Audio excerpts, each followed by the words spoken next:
Good morning, my dear students. I hope you all are doing well. And today, in this lecture, I am going to explain you how to write Marathi paper in board examination. Students, in language paper, paper presentation and time management, these two things are very important. So, in this lecture, we will discuss about that also. Plus, I will give you some important paper presentation tips which will definitely help you in this board examination. This is paper solving lecture. So, I have taken one sample paper from Navneet question paper set which I am going to explain you. Students, first of all we will discuss about reduce portion. You knows there are 4 sections in Marathi textbook. भाग 1, भाग 2, भाग 3 and भाग 4. In भाग 1 there is a no reduced lesson. But in भाग 2 lesson number 6 Chudiwala is deducted. In भाग 3 lesson number 10 रंग साहित्याचे and one rapid that is जगणं cactusचं. These 2 lessons are deducted. In भाग 4 lesson number 14 बीज पेरले गेले, this lesson is deducted. But student, one thing is very important. These lessons are reduced, but from this lesson grammar will come. So please, this is a request to you all, practice it well. Dear students, again I am going to repeat that about that reduced portion that is for 2020 and 21. Lessons are Gadya Path means from lesson number 6 Chudiwala, lesson number 10 रंग साहित्याचे, lesson number 14 बीज पेरले गेले. These lessons are deducted. And स्थूल वाचन means rapid reading, that is only one rapid जगणं cactusचं. These all lessons are deducted by state government.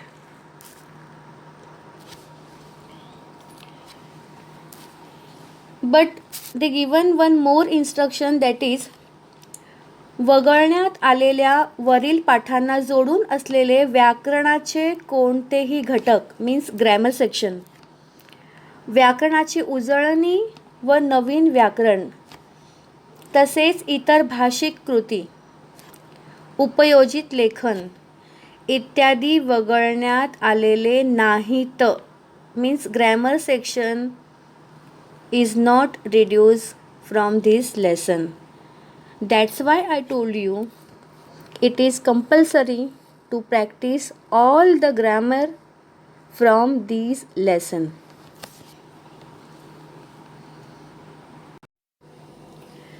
Student, as I told you already, I have taken one sample paper from Navneet question paper set. So now I am going to start that explanation. First of all, see, this is question paper and there are some instructions. Suchna means instruction.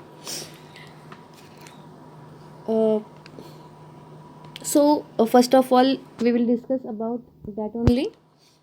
First is सूचनेनुसार आकलनकृती व व्याकरण यामधील आकृत्या काढाव्यात.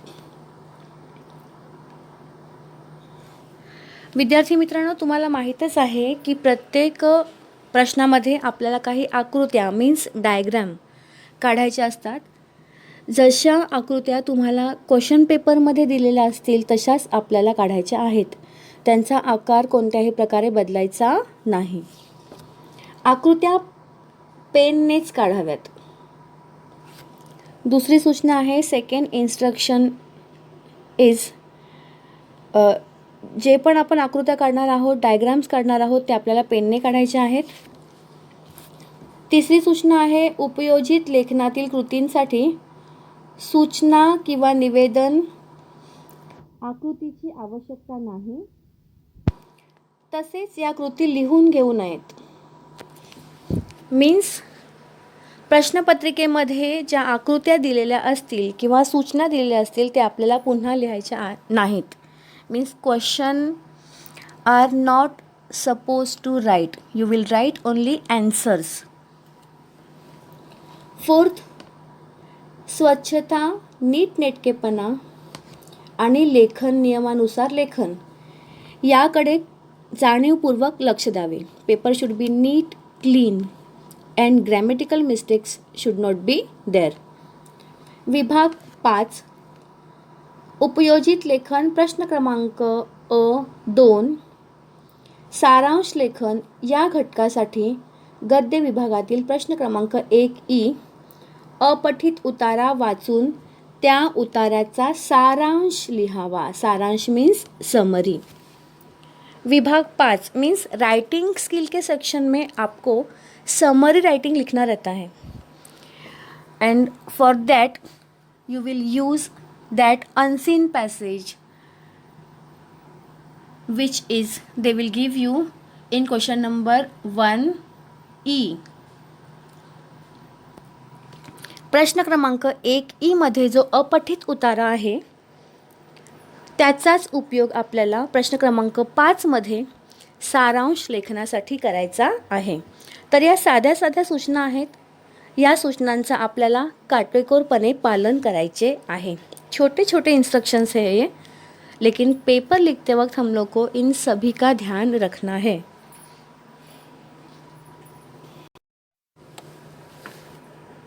तर विद्यार्थी मित्रांनो, याआधी मी तुम्हाला सांगितलेलं आहे की आपण ह्या लेक्चरसाठी नवनीत क्वेश्चन पेपर सेट या प्रश्नपत्रिका संचामधील एक सॉल्व पेपर घेतलेला आहे. ती प्रश्नपत्रिका आता मी तुम्हाला आपल्यासमोर दाखवत आहे. तर ही ती प्रश्नपत्रिका आहे. प्रश्न क्रमांक 1 विभाग 1 गद्य. यामध्ये 2 पठित आणि 1 अपठित गद्य असतो.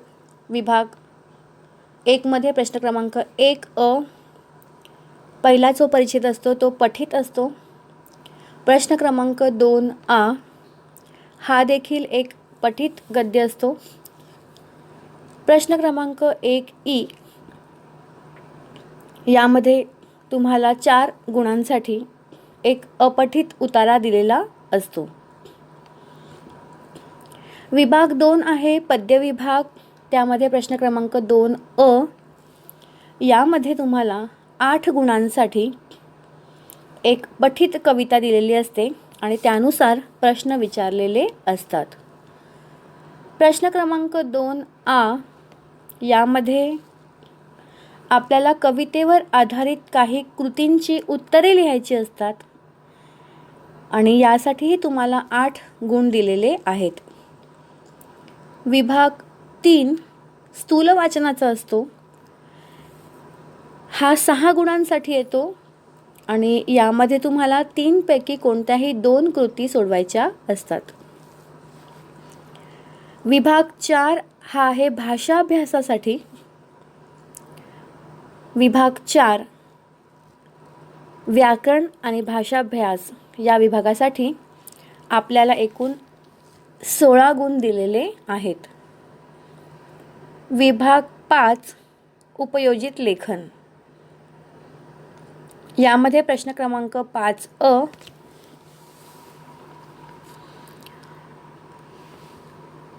आपल्याला 2 कृती दिल्या जातील. पहिली कृती असेल पत्रलेखनाची आणि दुसरी असेल सारांश लेखनाची. दोन्हींपैकी आपल्याला एकच कृती सोडवायची आहे. त्यासाठी आहेत 6 गुण. प्रश्न क्रमांक 5 यामध्ये जाहिरात लेखन, बातमी लेखन आणि कथा लेखन अशा प्रकारे 3 विभाग आहेत आणि तिघांपैकी तुम्हाला फक्त 2च कृती सोडवायच्या आहेत आणि त्यासाठी एकूण गुण आहेत 10, म्हणजे प्रत्येकी गुण आहेत 5. त्यानंतर प्रश्न क्रमांक 5E हा आहे लेखन कौशल्याचा. यामध्ये तुम्हाला निबंधाचे 3 प्रकार दिले जातील: प्रसंगलेखन, आत्मकथन आणि वैचारिक लेखन. यापैकी आपल्याला कोणतीही एक कृती सोडवायची आहे आणि त्यासाठी गुण आहेत 8. तर अशा प्रकारे एक प्रश्नपत्रिका आपण या ठिकाणी घेतलेली आहे आणि आता आपण पाहणार आहोत की प्रत्येक विभाग आपल्याला कशा प्रकारे सोडवला पाहिजे. हमें ये देखना है कि हर एक सेक्शन हमें मराठी का किस तरीके से लिखना है, प्रेजेंटेशन कैसे करना है, हैंडराइटिंग कैसी होनी चाहिए. तर या लहान लहान गोष्टींचा आपल्याला आता पुढे विचार करायचा आहे.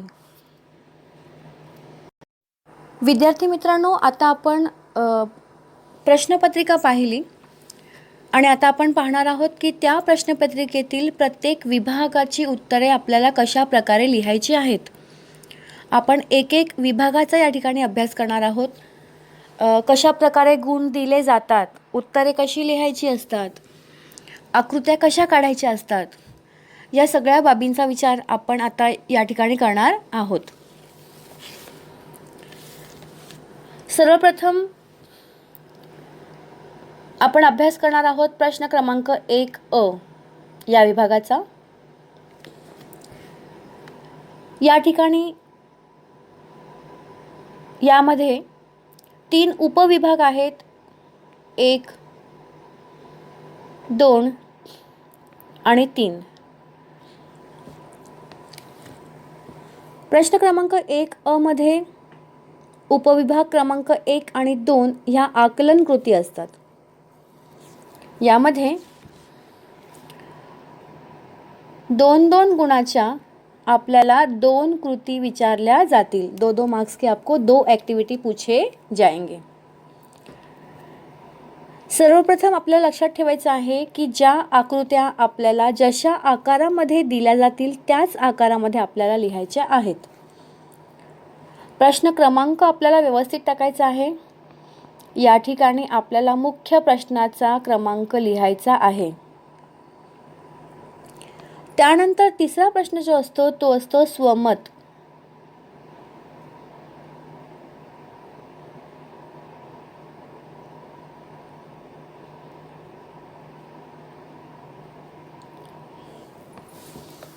Means personal response question. या प्रश्नाचे उत्तर लिहिताना आपली भाषा, आपले विचार आणि प्रश्नाप्रमाणे मांडलेली पूर्ण रचना या सर्वांना मिळून असे 3 गुण आहेत. म्हणजेच प्रश्न क्रमांक 1A या विभागाला एकूण मिळून 7 गुण आहेत. तर अशा प्रकारे प्रश्न क्रमांक 1A या विभागाची गुण विभागणी आहे. प्रत्येक प्रश्न काळजीपूर्वक वाचा. प्रश्नाचा क्रमांक व्यवस्थित लिहा. प्रश्न लिखने आवश्यकता नहीं, आपको क्वेश्चन लिख के लेने की ज़रूरत नहीं है. सिर्फ आपको आंसर्स लिखने हैं. डायग्राम्स प्रॉपरली पेन से ड्रॉ करने हैं. करेक्ट आंसर लिखने हैं विदाउट स्पेलिंग मिस्टेक. या सगळ्या गोष्टींचा विचार केला तर नक्कीच आपल्याला या विभागामध्ये जास्तीत जास्त गुण मिळतील. यानंतरचा आपला विभाग आहे प्रश्न क्रमांक 2A.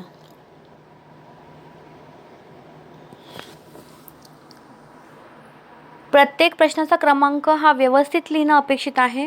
क्वेश्चन नंबर प्रॉपरली डालो. हा सुद्धा एक पठित गद्य असतो. सीन पैसेज रहता है ये भी. प्रश्न क्रमांक 1A इसमें भी सीन रहता है. प्रश्न क्रमांक 1A इसमें भी सीन रहता है. यामध्ये देखील 2-2 गुणांच्या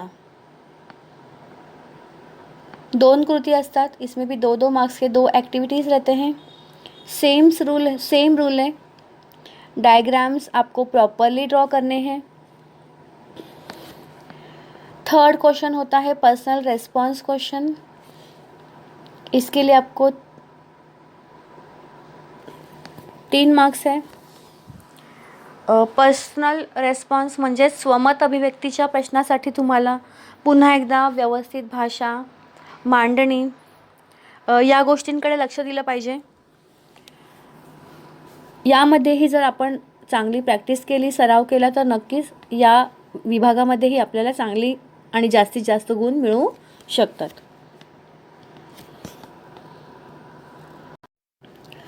त्यानंतर आहे प्रश्न क्रमांक 1E। हा है अपठित गद्य, मीन्स ये अनसीन पैसेज रहेगा। यामध्ये तुम्हाला 2 कृती विचारल्या जातील। आपको 2 ॲक्टिव्हिटी पूछे जाएंगे। प्रत्येक कृतीला 2 मार्क्स असतील। हर एक ॲक्टिव्हिटी के लिए आपको 2 मार्क्स रहेंगे। त्यासाठी तुम्हाला उतारा व्यवस्थित वाचायचा है। ये पैसेज आपको बहुत ध्यान से पढ़ना है, क्योंकि आपको याद होगा कि पहले शुरुआत में ही हमने जो इंस्ट्रक्शंस पढ़े थे उसमें ये था कि क्वेश्चन नंबर 5 उपयोजित लेखन मीन्स राइटिंग स्किल सेक्शन में हम लोग को जो सारांश लेखन लिखना है, मीन्स समरी राइटिंग लिखना है, उसके लिए हमें सेम यही पैसेज इस्तेमाल करना है। आपल्याला ह्याच उताराचा तिथे उपयोग करायचा आहे। म्हणून जेव्हा आपण प्रश्न क्रमांक 1E लिहितो त्याच वेळेला तो काळजीपूर्वक वाचला गेला पाहिजे। तर यावर आधारित 2 कृती असतील, 2-2 गुणांच्या असतील। अतिशय सोप्या अशा या कृती असतील। जर व्यवस्थित वाचन केले त्या परिच्छेदाचे तर नक्कीच हे 4ही गुण आपल्याला मिळतील। अगर हमने इस परिच्छेद को ध्यान से पढ़ा, क्योंकि ये अनसीन रहेगा और इसी परिच्छेद को हमें प्रश्न क्रमांक 5 में भी इस्तेमाल करना है सारांश लेखन के लिए। अगर हम यहीं पे ध्यान से पढ़ेंगे तो हमें ये 4 मार्क्स भी मिलेंगे और साथ में सारांश लेखन के 6 मार्क्स की तयारी भी हमारी हो जाएगी। तर व्यवस्थित वाचा आणि ह्या आकलन कृती देखील व्यवस्थितपणे लिहा। आता आपण सुरुवात करणार आहोत प्रश्न क्रमांक 2अ म्हणजेच विभाग 2।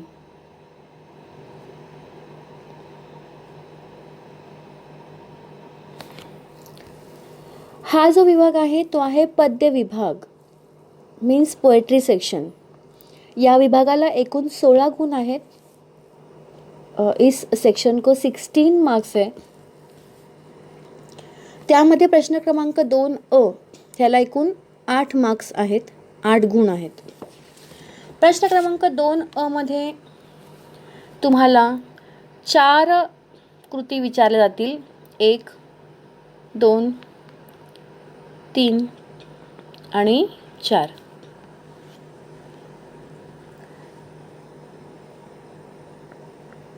या प्रत्येक कृतीसाठी 2-2 गुण आहेत।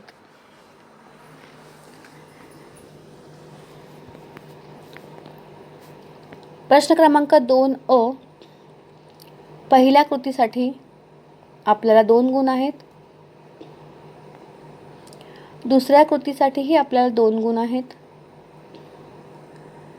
तिसऱ्या कृतीमध्ये आपल्याला दिलेल्या शब्दांचे समानार्थी शब्द लिहायचे आहेत। एकूण 4 समानार्थी शब्दांसाठी तुम्हाला 2 गुण आहेत, म्हणजेच प्रत्येक शब्दासाठी अर्धा गुण आहे। आणि शेवटची जी चौथी कृती आहे ती काव्य सौंदर्यावर आधारित असेल। म्हणजे तुम्हाला 2 ओळी दिल्या जातील, आपको 2 लाइन्स दिए जाएंगे पोएम के, आणि त्यावर आधारित आपल्याला प्रश्न विचारले जातील आणि त्यासाठी तुम्हाला आहेत 2 गुण।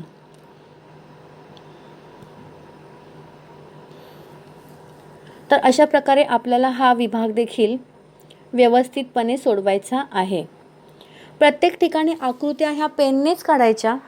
जितने भी आकृतियाँ निकालेंगे आप लोग पेन से निकालेंगे। अक्षर सुंदर काढा, पेपर सुटसुटीत लिहा। Paper should be neat and clean. भाषेचा प्रभावी वापर करा। ह्या सूचनांचं जर व्यवस्थित पालन केलं तर नक्कीच आपल्याला कवितेच्या विभागामध्ये सुद्धा चांगले गुण नक्कीच मिळतील. विद्यार्थी मित्रांनो, प्रश्न क्रमांक 2A हा अतिशय महत्त्वाचा असा विभाग आहे. 8 गुणांसाठी विचारला जातो. 8 मार्क्स के लिए पूछा जाता है. बहुत महत्वपूर्ण ऐसा ये विभाग है क्योंकि यहाँ पे आपको 8 में से कम से कम 7 मार्क्स तो आराम से मिल जाएंगे अगर आप सही से इसके सारे उत्तर लिखेंगे तो. तर यामध्ये तुम्हाला एकूण 5 कृती विचारल्या जातात.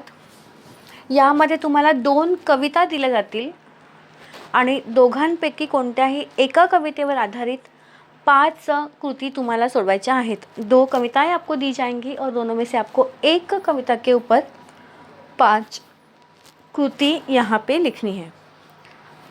प्रत्येक कृतीसाठी वेगवेगळे मार्क्स आहेत, ते आता आपण इथे पाहणार आहोत.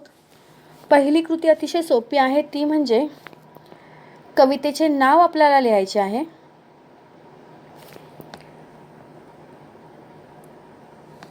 कवितेच्या कवीचे नाव आपल्याला लिहायचे आहे, त्यासाठी 1 गुण आहे.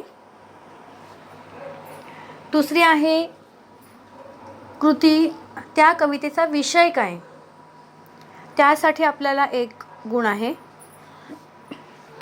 तिसरी कृती आहे, आपल्याला काही ओळी दिल्या जातील, कविता के कुछ लाइन दिए जाएंगे आणि त्या ओळींना आपल्याला स्पष्ट करायचे आहे, त्यासाठी आपल्याला 2 गुण आहेत. त्यानंतर आपल्याला कविता आवडली असेल तर ती का आवडली आणि आवडली नसेल तर ती का आवडली नाही, यावर आधारित एक कृती सोडवायची आहे, त्यासाठी आपल्याला 2 गुण आहेत. त्यानंतर जी शेवटची कृती आहे 5वी, अतिशय सोपी आहे. 4 तुम्हाला कवितेतील शब्द दिले जातील, 4 वर्ड दिए जाएंगे आपको पोएम के आणि त्याचा तुम्हाला साध्या मराठीमध्ये अर्थ सांगायचा आहे आणि त्यासाठीही तुम्हाला आहेत 2 गुण. तर अशा प्रकारे फक्त 5 कृतींसाठी इथे 8 गुण आहेत आणि म्हणून हा विभाग अतिशय महत्त्वाचा आहे. या विभागाची प्रॅक्टिस किंवा सराव आपण खूप चांगल्या प्रकारे केला पाहिजे. तर या ठिकाणी जे तुम्हाला उत्तर दिलेलं आहे, ही उत्तरपत्रिका आहे. आपण उत्तरपत्रिका पाहत आहोत आणि यामध्ये अंकिला मी दास तुझा या कवितेच्या 5ही कृती व्यवस्थितपणे सोडवून दाखवलेल्या आहेत. जर तुम्ही याचाही अभ्यास केला तरीही चालू शकतो. व्यवस्थित ह्या सगळ्या कृती वाचा आणि लक्षात ठेवा. या ठिकाणी प्रश्न क्रमांक 2A पुन्हा मी स्पष्ट करते. 2 कविता दिल्या जातील. एक कविता आपण आधी पाहिलेली आहे, अंकिला मी दास तुझा, आणि दुसरी कविता या ठिकाणी दिलेली आहे, स्वप्न करू साकार. त्या कवितेवरही 5 कृती विचारलेल्या आहेत, त्यांची उत्तरे या ठिकाणी दिलेली आहेत. गुणविभागणी सारखीच असेल. या विभागासाठी 8 गुण आहेत आणि ही कविता ही इथे व्यवस्थितपणे लिहिलेली आहे. तर तुम्ही ह्या कृती ज्या आहेत त्या व्यवस्थित अभ्यासू शकता आणि जास्तीत जास्त मार्क्स मिळवू शकता.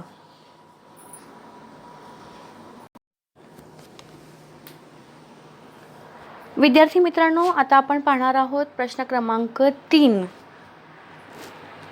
हा आहे स्थूल वाचन विभाग. यामध्ये आपल्याला 3 प्रश्न विचारले जातील.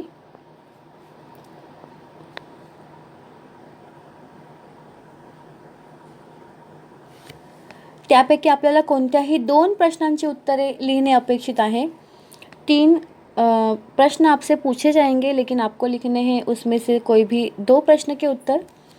प्रत्येक प्रश्नासाठी 3 गुण असतील आणि एकूण या विभागाला आहेत गुण 6. हर एक प्रश्न के लिए 3 मार्क्स होंगे और पूरे विभाग के लिए आपको दिए जाएंगे 6 मार्क्स. अतिशय सोपा असा हा विभाग आहे. स्थूल वाचन विभाग हे आपल्या पाठांतरावर अवलंबून आहे आणि म्हणून या विभागाचा तुम्ही खूप चांगल्या प्रकारे अभ्यास केला पाहिजे. विद्यार्थी मित्रांनो, प्रश्न क्रमांक 4 हा व्याकरण आणि भाषाभ्यास यावर आधारित असतो. प्रश्न क्रमांक 4A हा आहे व्याकरण विभाग. यामध्ये आपल्याला कृती 1 मध्ये वाक्याचा प्रकार ओळखा यावर आधारित काही प्रश्न दिले जातील. 2 प्रश्न असतील आणि गुण असतील 2. दुसऱ्या कृतीमध्ये आपल्याला वाक्य रूपांतर करायचं आहे, म्हणजे एका वाक्प्रचाराचा दुसऱ्या वाक्याच्या प्रकारामध्ये आपल्याला रूपांतर करायचं आहे. त्यासाठी आपल्याला 2 गुण आहेत. त्यानंतर आपल्याला 3 वाक्प्रचार दिले जातील.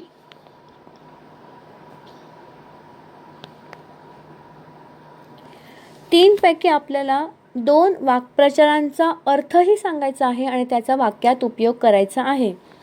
प्रत्येक वाक्प्रचारासाठी आपल्याला असणार आहेत 2 गुण.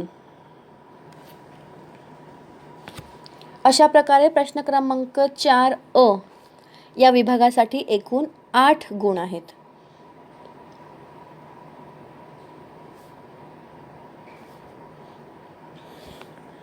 लक्षात ठेवा विद्यार्थी मित्रांनो, आपण जेव्हा एखाद्या वाक्प्रचाराचा अर्थ लिहितो तेव्हा तो त्याच्या समोर लिहावा, पूर्णविराम द्यावा आणि जेव्हा आपण वाक्प्रचाराचा उपयोग करतो त्यावेळेला आपल्याला न विसरता त्या वाक्प्रचाराला अधोरेखांकित करायचे आहे. मीन्स हमें उस वाक्प्रचार को अंडरलाइन करना नहीं भूलना है. जर आपण या विभागाचा व्यवस्थित सराव केला, प्रॅक्टिस केली तर नक्कीच आपल्याला या विभागामध्ये पैकीच्या पैकी गुण मिळतील. प्रश्न क्रमांक 4A हा आहे भाषाभ्यासाचा प्रश्न. यामध्ये आपल्याला समानार्थी 2 शब्द, विरुद्धार्थी 2 शब्द, वचन बदला, प्रत्येकी 2-2 शब्द आपल्याला 1-1 गुणांसाठी विचारले जातील. त्यानंतर लेखन नियमानुसार लिहा अशा प्रकारे एक प्रश्न असेल. त्यानंतर विराम चिन्हांचा उपयोग करा अशा प्रकारे एक प्रश्न असेल. तर एकूण ह्या विभागाला आपल्याला आहेत 8 गुण.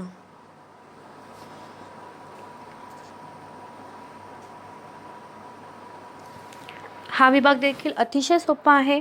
व्यवस्थित ह्याचा सराव करा. प्रश्न क्रमांक व्यवस्थित लिहा. प्रश्न लिहिण्याची आवश्यकता नाही आहे, पण समानार्थी, विरुद्धार्थी, लिंग आणि वचन असे जे प्रश्न आपल्याला लिहायचे आहेत त्यामध्ये मात्र आपल्याला प्रश्न आणि उत्तरे हे दोन्हीही लिहायचे आहेत. यानंतर सुरू होतो विभाग क्रमांक 5 उपयोजित लेखन म्हणजेच रायटिंग स्किलचा विभाग. आणि यामध्ये प्रश्न क्रमांक 5 जो आहे त्यामध्ये तुम्हाला 2 कृती दिल्या जातील. पहिली कृती असेल पत्रलेखनाची आणि दुसरी कृती असेल सारांश लेखनाची. या दोघांमध्ये पर्याय आहे. आपल्याला जर पत्र लिहायचे असेल तर आपण पत्र लिहू शकतो आणि आपल्याला जर सारांश लिहायचा असेल तर सारांशही लिहू शकतो. तर अशा प्रकारे आपल्याला हे पत्रलेखन जे आहे ते व्यवस्थित सुटीत लिहायचं आहे, चांगल्या अक्षरामध्ये लिहायचं आहे, भाषेचा प्रभावी वापर करायचा आहे आणि ह्या पत्रलेखनाला आपल्याला आहेत एकूण 6 गुण. प्रश्न क्रमांक 5A या विभागामध्ये आपल्याकडे पर्याय आहे. 2 पत्रांपैकी आपण कोणतेही एक पत्र लिहू शकतो आणि पत्रलेखन आणि सारांश लेखन यापैकी आपण कोणताही एक विभाग सोडवू शकतो. तर हे आहे आपल्या उत्तरपत्रिकेतील दुसरं पत्र, पण आपल्याला कोणताही एक पत्र लिहायचं आहे. प्रश्न क्रमांक 5A यामध्ये पत्र लेखनाला पर्यायी प्रश्न आहे सारांश लेखन. मतलब लेटर राइटिंग के लिए आपको ऑप्शन रहेगा समरी राइटिंग आणि यासाठी आपल्याला वापरायचा आहे प्रश्न क्रमांक 1E मधील अपठित उतारा. आणि त्यासाठी प्रश्न क्रमांक 1E जेव्हा आपण लिहितो तेव्हाच तो उतारा व्यवस्थित वाचून घ्यावा. सारांश लिहिताना त्यातील सर्व उदाहरणे गाळावीत. सारांश लेखन हे आपल्या स्वतःच्या शब्दांमध्ये असावे. भाषा ही अतिशय प्रभावी असावी आणि हा विभागही तुम्ही जर लिहिलात तर तुम्हाला उत्तम गुण मिळू शकतात. आता आपण सुरुवात करणार आहोत प्रश्न क्रमांक 5A या विभागाला. या विभागामध्ये तुम्हाला 3 कृती दिल्या जातील आणि त्यापैकी आपल्याला सोडवायच्या आहेत 2 कृती. या कृती असतील जाहिरात लेखन, बातमी लेखन आणि कथा लेखन. या तिन्हीपैकी आपल्याला सोडवायच्या आहेत फक्त 2 कृती 5-5 गुणांसाठी. या कृती असतील. विभागाला एकूण गुण आहेत 10. आपल्यासमोर जे दिलेलं आहे ते आहे जाहिरात लेखन. व्यवस्थित जाहिरात तयार करायची आहे, भाषेचा प्रभावी वापर करायचा आहे. जर आपण व्यवस्थित जाहिरात लिहिली तर नक्कीच आपल्याला चांगले गुण मिळतील.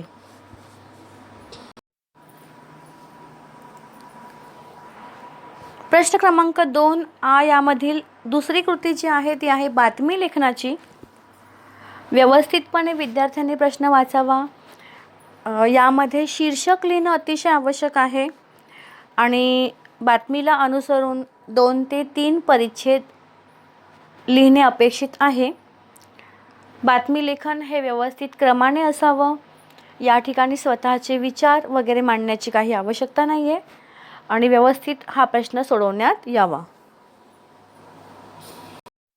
प्रश्न क्रमांक 5 तिसरी कृती जी आहे ती आहे कथा लेखनाची. विद्यार्थ्यांनी व्यवस्थित मुद्दे वाचून घ्यावेत आणि त्यामधून एखादे शीर्षक आधी निश्चित करावे. शीर्षक पानाच्या मध्यभागी लिहिण्यात यावे. कथा भूतकाळात असावी आणि 3 ते 4 परिच्छेद अपेक्षित आहेत आणि कथेतून आपल्याला काय बोध होतो ते सुद्धा इथे लिहिणे अपेक्षित आहे. प्रश्न क्रमांक 5 हा असेल निबंध लेखनाचा. या ठिकाणी आपल्याला 3 विषय दिले जातील. प्रसंग लेखन, आत्मकथा आणि वैचारिक निबंध. तीनही विषयांपैकी आपल्याला फक्त एका विषयावरती निबंध लिहायचा आहे. निबंध लिहिताना आपल्याला भाषा, विरामचिन्हे, शीर्षक या सर्व गोष्टींचा व्यवस्थित विचार करायचा आहे. या विभागाला एकूण गुण आहेत 8 गुण. निबंध लेखनाचा सर्वात सोपा प्रकार म्हणजे आत्मकथन. आपल्याला आत्मकथनावर आधारित एक शीर्षक दिले जाईल आणि त्यानुसार आपल्याला आत्मकथन लिहायचे आहे. प्रश्न क्रमांक 5 यातील निबंध लेखनाचा तिसरा प्रकार म्हणजे वैचारिक निबंध. हे निबंध देखील लिहिण्यास अतिशय सोपे असतात. व्यवस्थित विषयांचा अभ्यास करून जर हा निबंध लिहिला गेला तर नक्कीच आपल्याला या विभागामध्येही खूप छान मार्क्स मिळू शकतील. विद्यार्थी मित्रांनो, तर अशा प्रकारे आपल्याला पूर्ण उत्तरपत्रिका कशी लिहायची आहे ते आपण आत्ता पाहिलेलं आहे आणि आता आपण पाहणार आहोत वेळेचे नियोजन मीन्स टाईम मॅनेजमेंट.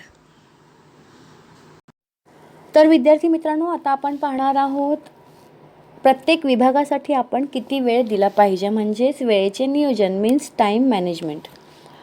विभाग 1 जो आहे गद्य विभाग, त्याचे गुण आहेत 18 गुण. त्यासाठी आपल्याला 50 मिनिटे द्यायची आहेत. 50 मिनिट्स हम लोग को देने हैं. पद्य विभाग जो आहे त्यासाठी आहेत 16 गुण आणि त्यासाठी आपल्याला द्यायची आहेत 30 मिनिटे. स्थूल वाचन जो विभाग आहे त्यासाठी आहेत 6 गुण आणि त्यासाठी आपल्याला द्यायचे आहेत 12 मिनिटे. व्याकरण विभाग जो आहे तो आहे 16 मार्कांसाठी आणि त्यासाठी आपल्याला द्यायचे आहेत 20 मिनिटे. त्यानंतर उपयोजित लेखन हा जो विभाग आहे तो एकूण 24 गुणांसाठी आहे आणि त्यासाठी आपल्याला द्यायचे आहेत पूर्ण 46 मिनिटे. तर हे आहे आपल्या वेळेचे नियोजन मीन्स टाईम मॅनेजमेंट. एकूण आपण वापरतो आहे 158 मिनिटे आणि आपल्याला जो वेळ दिला जातो तो आहे 180 मिनिटे. तरीही आपल्याकडे 22 मिनिटे शिल्लक राहतात. जर आपल्याकडे 22 मिनिटे जरी शिल्लक नाही राहिलीत, समजा 15 मिनिटे जरी शिल्लक राहिली तरीही खूप आहे. या वेळेमध्ये आपल्याला पुन्हा एकदा आपली उत्तरपत्रिका व्यवस्थित वाचायची आहे. प्रश्न क्रमांक व्यवस्थित लिहिले आहेत की नाही ते पाहायचे आहे. पुन्हा एकदा सर्व उत्तरांची उजळणी करायची आहे, जेणेकरून आपला आत्मविश्वास नक्कीच वाढेल. मला आशा आहे हे जे लेक्चर आज घेतलं गेलं याचा आपल्याला नक्कीच उपयोग होईल परीक्षेसाठी. सर्वांना माझ्याकडून मनपूर्वक खूप खूप परीक्षेसाठी शुभेच्छा.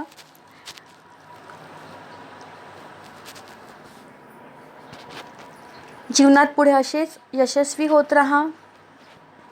धन्यवाद.